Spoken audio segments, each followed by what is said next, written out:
से कम एक्सपेक्ट करता हूं क्लैरिटी। राहुल देव जी, आप मतलब इशारा मत खेलिए। भाटी जी आ रहा हूं, I can see your finger. Bhati ji I can see your finger. Harshvardhan ji, हाँ राहुल देव सर। मैंने स्पष्टता से कहा कि दोनों के बीच में मुख्यमंत्री की कुर्सी को लेकर है महत्वाकांक्षा। Point taken. और ओके, फिर मैं कह रहा हूं आज 9:58 पर केशव जी की एक पोस्ट है जिसमें योगी जी का भी चित्र लगा हुआ है। लंबे समय बाद, बहुत लंबे समय बाद, दैट्स राइट, पोस्ट में है। So he is accepting. Rahul Dev ji, sir your view. Aishwarya, मुझे एक अंग्रेजी की कहावत याद आ रही थी ब्रह्मवाक्य सुनते हुए, God is in heaven and all is well with the world. यानी ईश्वर अपने स्वर्ग में है और धरती पर सब बिल्कुल सकुशल है, सब आनंद में है। तो ये एक भूमिका हो सकती है, लेकिन देखिए, हम आपको याद होगा जब योगी जी मुख्यमंत्री नहीं बनाए गए थे और उत्तर प्रदेश में मुख्यमंत्री के पर कौन होगा, कौन बेहतर होगा, इस पर चर्चाएं चल रही थी। तो उस समय जो सबसे मजबूत दावेदारी थी वो केशव प्रसाद मौर्य की थी। योगी जी कैसे बने, किन परिस्थितियों में बने, अभी वो एक अलग चर्चा का विषय है, उस पर मैं नहीं जाऊंगा सर। लेकिन वो बन गए। उससे पहले तक योगी जी क्या उत्तर प्रदेश के सबसे लोकप्रिय नेता थे बीजेपी के? कोई नहीं कहेगा कि थे। right. वो गोरखपुर प्रभाग के सब लोकप्रिय नेता थे, गोरखपुर डिवीजन, लेकिन पूरे प्रदेश के नहीं थे। लेकिन उनको 7 साल की मुख्यमंत्री पद पर रहने का मौका मिला। उन्होंने जो काम किए उसके कारण आज वो सबसे बड़े हो गए। आमतौर पर मुख्यमंत्रियों को 5 साल काम करने का मौका मिलता है तो उनका कद अपने आप बड़ा हो जाता है, वो पद ही बड़ा है इतना। लेकिन उससे पहले केशव प्रसाद मौर्य उनसे संगठन में सीनियर थे, संघ में उनसे सीनियर थे और हैं कि योगी जी न तो भाजपा संगठन में रहे हैं जैसा हर्षवर्धन ठीक कह रहे थे, और ना वो संघ के स्वयंसेवक रहे हैं उस तरह से। तो दूसरी बात कि ये सब जानते हैं कि केशव प्रसाद मौर्य की महत्वाकांक्षाएं हैं, वो मुख्यमंत्री बनना चाहते थे और मुख्यमंत्री बनना चाहते हैं। अब इतनी बड़ी हार हुई है, सब लोकप्रिय हैं, सब किसी की लोकप्रियता में कोई कमी नहीं आई है, लेकिन उत्तर प्रदेश में 80 में से 30 सीटें कम हो गई, देश में 63 सीटें कम हो गई। और प्रधानमंत्री की सीट के बारे में बता चुका हूँ, बहुत बड़े बड़े मंत्रियों की अपने ज़िलों में सीटें हार गई बीजेपी, जिसमें मौर्य जी भी शामिल हैं। इसके बाद ये मानना कि कुछ बदलेगा ही नहीं, कोई किसी को जिम्मेदारी नहीं लेनी पड़ेगी, किसी को कीमत नहीं चुकानी पड़ेगी, ये तो मतलब एक ख्याली दुनिया में रहने जैसा है। निश्चित रूप से बड़े बदलाव होंगे, संगठन में भी होंगे और सरकार में भी होंगे, करने ही पड़ेंगे, नीतियों में भी करने पड़ेंगे। जिन नीतियों से, जिन तरह की घोषणाओं से जो आख्यान नहीं चले, जिन आख्यानों से नुकसान हुआ, उनको बदलना पड़ेगा। कोई भी पार्टी ये इस तरह के काम करती है, बीजेपी भी करेगी, स्वाभाविक है। ओके। अब योगी जी रहते हैं कि नहीं, योगी जी के साथ क्या होता है ये बताने की स्थिति हम में से कोई नहीं है अभी, लेकिन कहीं कुछ होगा ही नहीं, सब पहले की तरह चलता रहेगा, ये तो मतलब अजीब बात है। Prem Shukla ji, your brief comment on this. Rahul Dev ji कह रहे हैं सब कुछ ऐसा नहीं चल सकता, किसी पार्टी में नहीं, आपकी पार्टी कोई अलग थोड़ी है। हर दल में देखिए नहीं, चिंतन मनन और हर पार्टी में जो है समयानुकूल परिवर्तन, यह तो शाश्वत नियम है, इसमें कोई नई बात नहीं है। जो राहुल जी कह रहे, मैंने ये किसी से नहीं कहा कि भारतीय जनता पार्टी अपरिवर्तनीय है।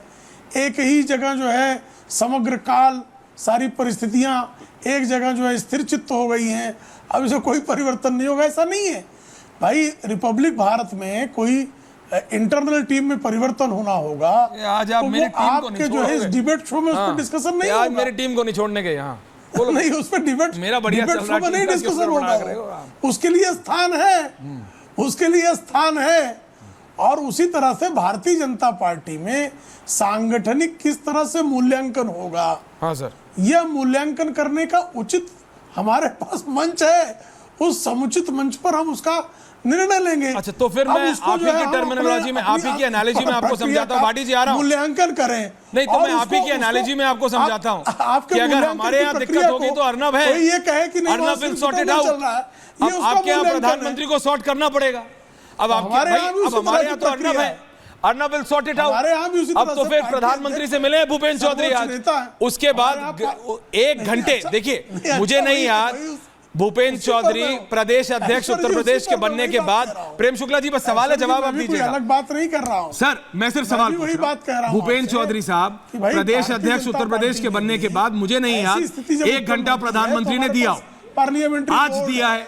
हमारे पास राष्ट्रीय अध्यक्ष है, हमारे पास प्रधानमंत्री जैसा सर्वोच्च नेता है, उसमें व्यापक विमर्श होता है और विमर्श के बाद जो है जो पार्टी के हित के निर्णय हैं वो होते हैं।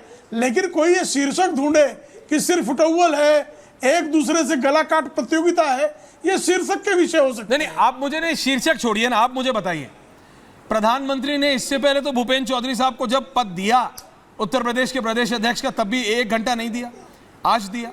उसके बाद गृह मंत्री और प्रधानमंत्री की बैठक, ये सब आप भी समझते क्या हो रहा है।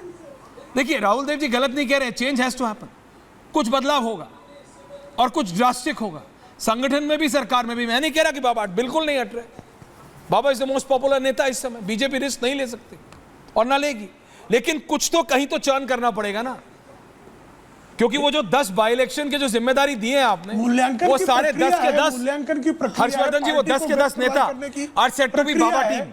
तो उस प्रक्रिया में जो है कब कितना समय दिया जाएगा, यह तो काल एवं परिस्थिति के अनुकूल होगा निर्णय। निश्चित तौर पर ओके, ठीक है, आप कह रहे हैं भाई एवरीथिंग इज ओके। ओमकारेश्वर जी आपके पास आ रहा हूं, लेकिन सिर्फ एक बात बता रहा हूं हर्षवर्धन जी, मैं अगला सवाल ये कि बाबा ने जिस तरह से आपने वो बोला, मैंने वो ट्वीट देखा, हाँ, और मैंने पिछले 50-60 फास्ट स्वाइप करके देखा, बहुत समय तक केशव प्रसाद मौर्य जी की किसी भी पोस्ट पे बाबा की तस्वीर नहीं है। यू आर राइट, नहीं होती, ये मेरी नजर से हट गया था, लेकिन आज सुबह 9 बजे जो आपने बोला उस पोस्ट पे है, छोटे ही है लेकिन बाबा है, योगी है, बाबा इज देयर। और ये छोटी छोटी चीजें ही होती हैं जो इंडिकेटर होती हैं, लेकिन बाबा ने भी इंडिकेशन दिया है और बड़ा इंडिकेशन है।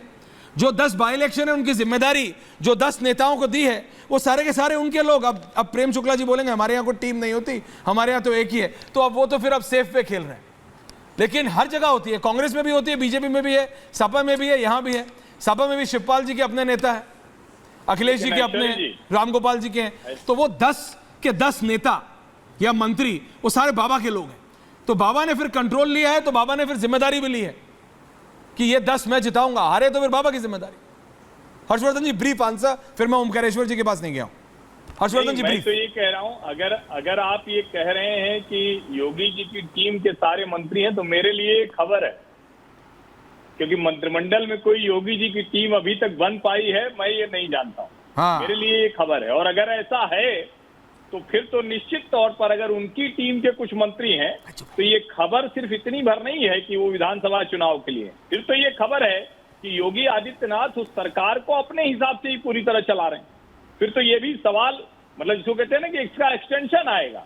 और मैं फिर से कह रहा हूं, मेरी जानकारी में अभी तक योगी जी की कोई टीम नहीं है सरकार के भीतर। With in government Yogi Adityanath का कोई आदमी नहीं है, अगर है तो ये समाचार।